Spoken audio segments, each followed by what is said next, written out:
नमस्कार विद्यार्थियों, कैसे हैं आप? आई होप आप सभी अच्छे होंगे। मैं स्वाति सुमन आप सभी का art and education with SS पर फिर से स्वागत करती हूँ। साथ ही साथ यह आशा करती हूँ कि आप सभी को यह सेशन पसंद आ रहा होगा। साथियों, मैं बीएड के सबसे इम्पॉर्टेंट टॉपिक लेसन प्लान को कवर कर रही हूँ।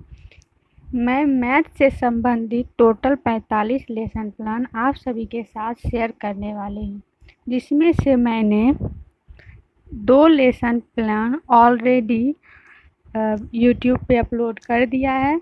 अगर आपने नहीं देखा है तो आपको उस वीडियो का लिंक डिस्क्रिप्शन बॉक्स में मिल जाएगा, आप उसे ज़रूर देखें।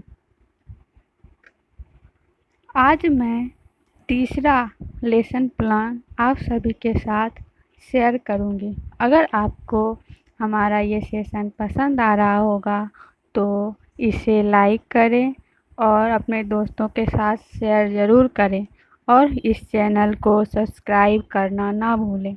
तो चलिए हम लेसन प्लान 3 शुरू करते हैं।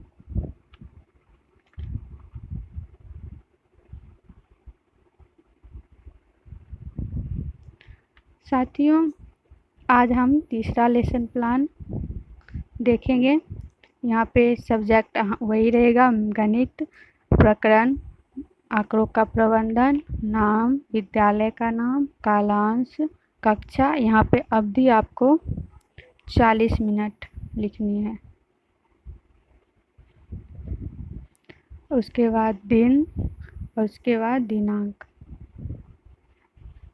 ये सब तो हो गया। आइए सामान्य उद्देश्य में 5 सामान्य उद्देश्य लिखना है।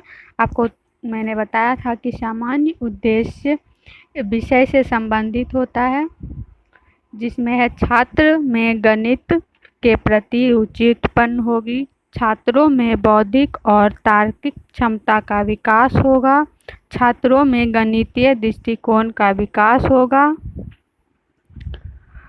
छात्रों में गणित के व्यवहारिक उपयोगिता उत्पन्न होगी, छात्र दैनिक जीवन में गणित का लाभ लेंगे। और उसके बाद विशिष्ट उद्देश्य प्रकरण से संबंधित होता है, जिसमें पहला है ज्ञानात्मक में है छात्र आंकड़ों का प्रत्यस्मरण करेंगे। दूसरा है बोधात्मक, छात्र आंकड़ों की सूचना की व्याख्या करने में सक्षम होंगे।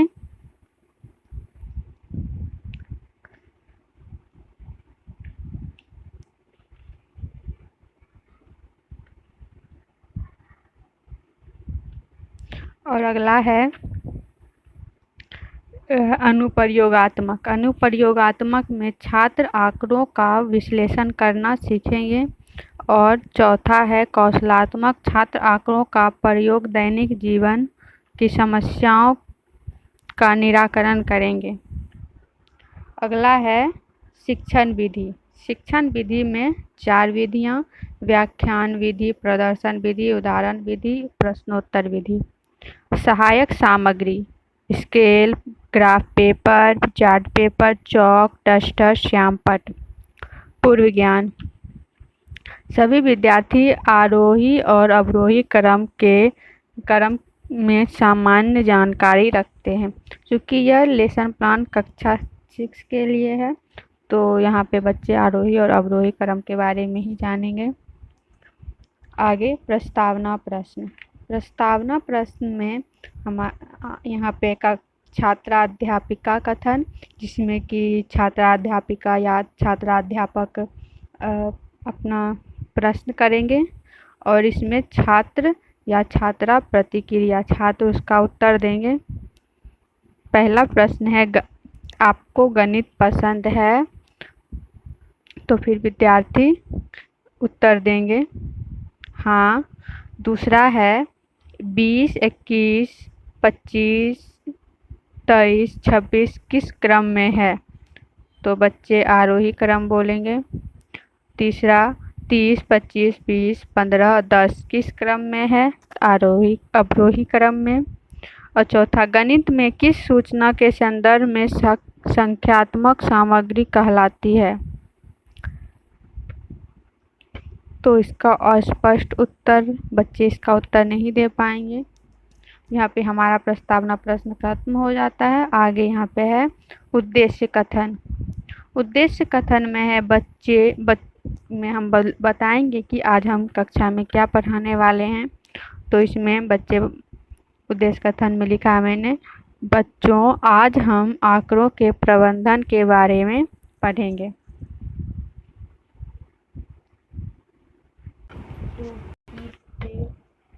आगे है प्रस्तुतिकरण। प्रस्तुतिकरण में यहाँ शिक्षण बिंदु, छात्र या छात्राध्यापिका क्रिया, छात्र या छात्रा क्रिया और श्यामपट्ट। यहाँ श्यामपट्ट इसमें हमें लिखना है। तो हमारा शिक्षण बिंदु है आंकड़े। यहाँ पे आंकड़ों को परिभाषित करेंगे। आंकड़े संख्याओं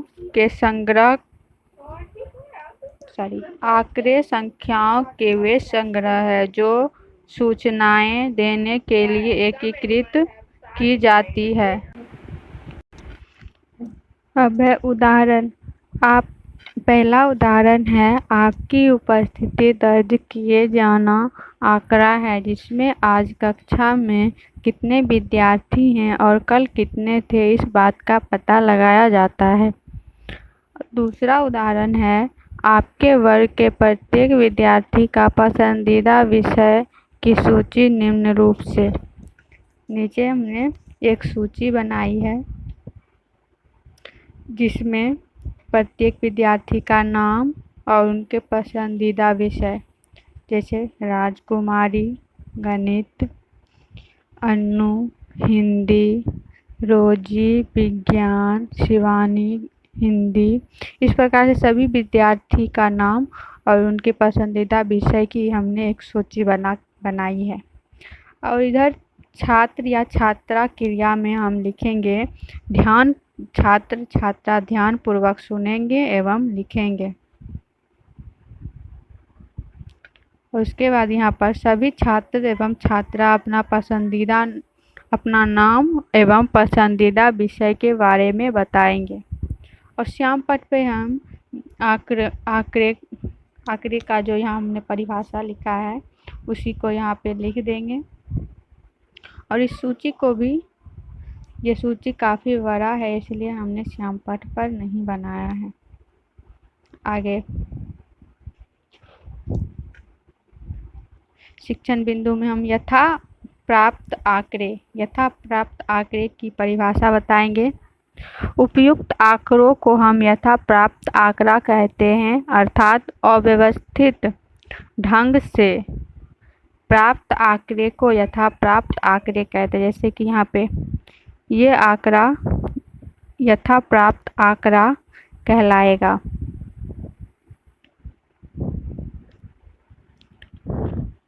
उसके बाद है शिक्षण बिंदु। अगला शिक्षण बिंदु है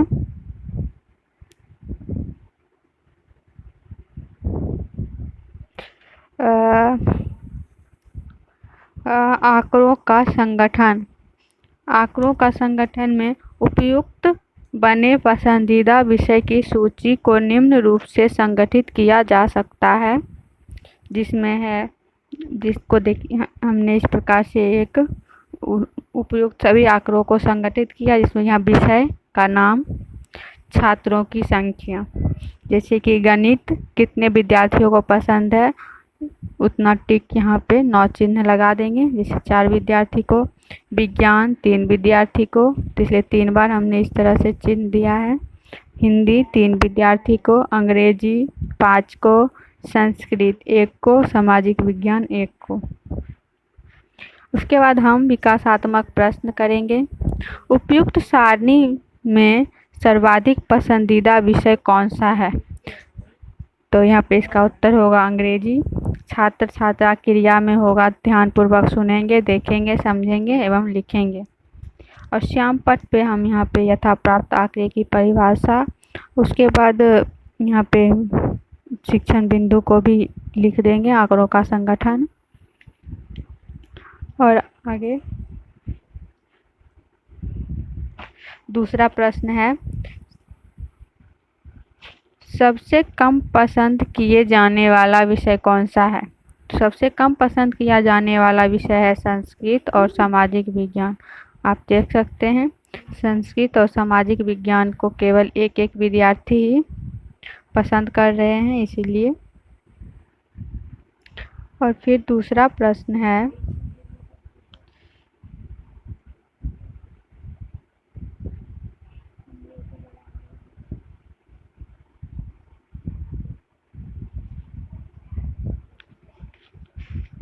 गणित और विज्ञान को कितने विद्यार्थी पसंद करते हैं? गणित को 4 विद्यार्थी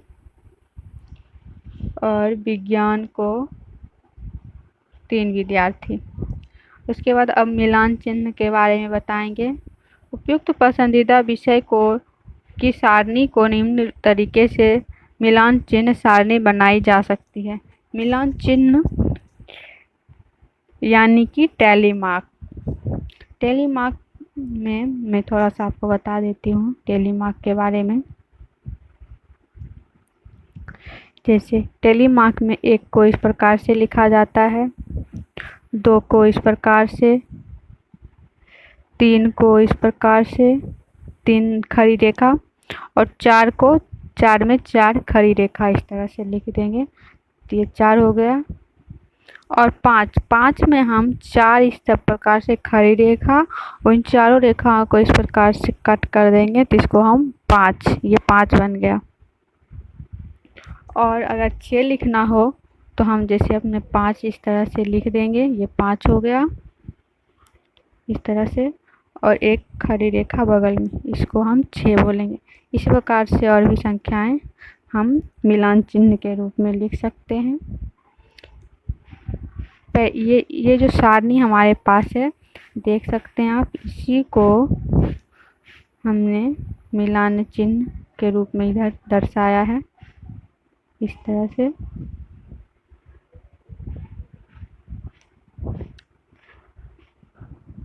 यहाँ पे लिखा है कि मिलान चिन्ह को टैली मार्क के नाम से भी जाना जाता है। और यहाँ पे देखिए श्याम पट्ट पे हम 1 को किस प्रकार से लिखना है, 2, 3, 4, 5, 6, 7 इस तरह से कुछ उदाहरण श्याम पट्ट पे लिखना है।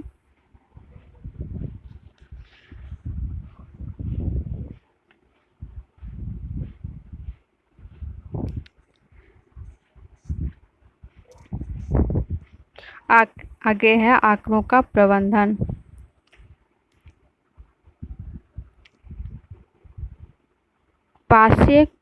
किसी पासे को 40 बार उछालने पर प्राप्त आंकड़े निम्नलिखित हैं। एक आंकड़ा हमने बनाया है इस तरह से, आप देख सकते हैं। इसमें हम लोग को पता है कि पासे पर 1 से 6 तक की संख्या लिखी हुई रहती है, जिसमें 1 कितनी बार आया है उसको यहाँ पे मिलान चिन्ह के रूप में लिखा गया है। 2 कितनी बार आया है, 3, 4, 5, 6, इन सबको यहाँ पे मिलान चिन्ह के रूप में दर्शाया गया है। आगे हम कुछ प्रश्न विकासात्मक प्रश्न करेंगे। इसमें पहला है 1 कितनी बार आया है।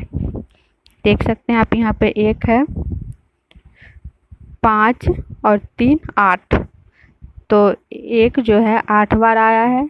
उसी प्रकार से दूसरा प्रश्न हम करेंगे 5 कितनी बार आया है, तो यहाँ पे बच्चे जवाब देंगे कि 5 10 बार आया है। देखिए यहाँ 5 और 5 10। उसके बाद 2 कितनी बार आया है, 11 बार। यहाँ देखिए 6 2 बार, और 1 2 5 और 6 प्राप्त करने के लिए पासे को कितनी बार उछाला गया। कितनी बार उछाला, ये देखिए 8 बार उछालने पे उछाला गया है, 1 आया है। उसके बाद 2, 2 में देखिए आप 11 बार तो हो गया, और उसके बाद 5 10 बार और 6 1 बार। इन सबको जोड़ने के बाद 30 प्राप्त होता है, यानी कि पासे को 30 बार उछाला गया है 1 2 5 और 6 प्राप्त करने में। आगे है, यहाँ पे हमारा ये ख़त्म हो गया है। हम पुनरावृत्ति प्रश्न करेंगे जिसमें हम आंकड़ों की परिभाषा यहाँ पे जो हमने पहले बताया बच्चों को उसी को दोहराएंगे। संख्या के वे संग्रह जो कुछ सूचनाओं को एकत्रित करने के लिए तैयार किए जाते हैं आंकड़े कहलाते हैं। यथा प्राप्त आंकड़े जब हमें अव्यवस्थित ढंग से आंकड़े प्राप्त होते हैं तो उसे यथा प्राप्त आंकड़े कहते हैं। उसके बाद मिलान चिन्ह आंकड़ों को सारणीबद्ध करने के लिए वस्तुओं की संख्या को जिस विशेष चिन्ह के द्वारा प्रदर्शित किया जाता है उसे मिलान चिन्ह कहते हैं। इसे 1 से 5 तक ही लिखा जाता है, जैसे हम 1 से 5 तक ही इसे लिख सकते हैं। ये अंतिम हो गया। उसके बाद अगर हमें 6 लिखना हो तो हम पुनः 5 और उसके बाद 1 दोहराएंगे। और उसका 7 लिखना हो तो इस तरह से, 8 लिखना हो तो इस तरह से, 9 लिखना हो तो इस तरह से, अगर 10 लिखना हो तो इस तरह से, उसके फिर 11 लिखना हो तो इस तरह से लिखते हैं।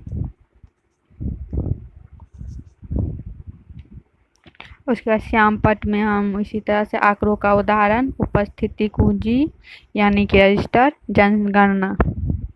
मिलान चिन्ह में 1 2 3 4 को किस प्रकार से लिखा जाता है के बाद फिर से हम बच्चों को बता देंगे बोर्ड पे। और उसके बाद यहाँ पे हमारा आ गया है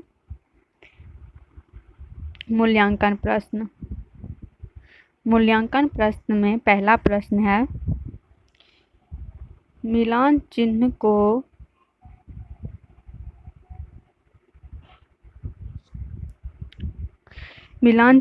कितने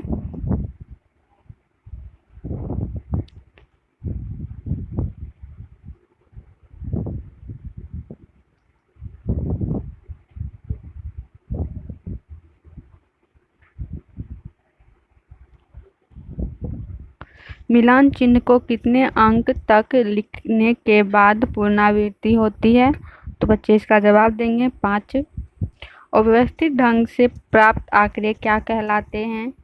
आंकड़े किसे कहते हैं? मिलान चिन्ह का अन्य नाम क्या है? इस प्रकार से 4 प्रश्न बच्चों से हम करेंगे। और फिर अगला है गृह कार्य। ये 4 प्रश्न मूल्यांकन प्रश्न हो गए।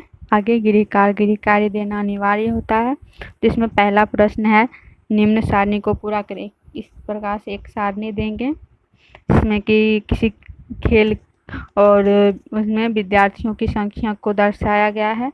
और यहाँ मिलान चिन्ह बच्चों को लिखना है कि मिलान चिन्ह में 20 को किस प्रकार से लिखें, 12 16 18 को कैसे लिखना है, इसको बच्चे करके आएंगे। और फिर दूसरा है विषय में यहाँ मिलान चिन्ह दिया हुआ है, इसको अंक में यहाँ पे लिखना है।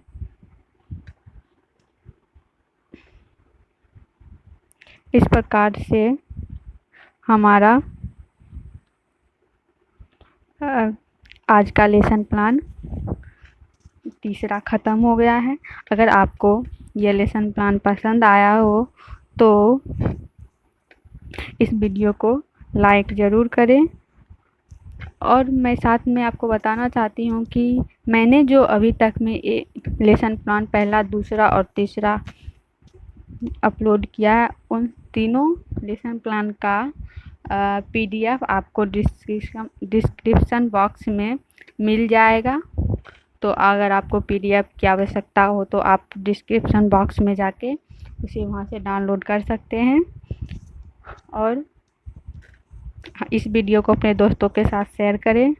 और अगर आपको ये चैनल पसंद आया हो तो सब्सक्राइब करना ना भूलें। धन्यवाद। बाकी के वीडियो हम बारी बारी से अपलोड करते रहेंगे। Thank you.